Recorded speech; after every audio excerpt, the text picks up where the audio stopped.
پیشاب کی اگر معمولی چھینٹیں کپڑوں پر لگ جائیں تو کیا نماز ہو جائے گی یا نہیں؟ آئیے سنیں مفتی طارق مسعود صاحب سے۔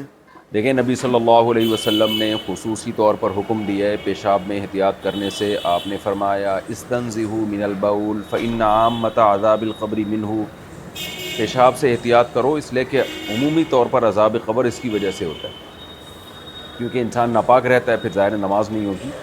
تو حتی الامکان پیشاب کی چھینٹوں سے بچنے کی کوشش کریں، لیکن بعض دفعہ پوری کوشش کے باوجود بھی بہت باریک باریک چھینٹیں لگ جاتی ہیں جو سوئی کے نوک کے برابر ہوتی ہیں، تو علماء نے لکھا ہے کہ وہ معاف ہیں۔ وجہ اس کی ہے کہ اس سے بچنا ممکن نہیں ہے۔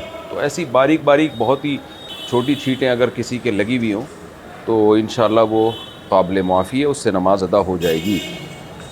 نجاست جو ہے نا ایک ہتھیلی کی گہرائی کے برابر، جس کو یہ جو پہلے آتے تھے 50 پیسے، یہ 5 روپے کا سکہ، تو اتنی نجاست جسم پہ لگ جائے یا کپڑوں پہ لگ جائے تو نماز نہیں ہوتی، اس سے کم کم ہو تو نماز ہو جاتی ہے۔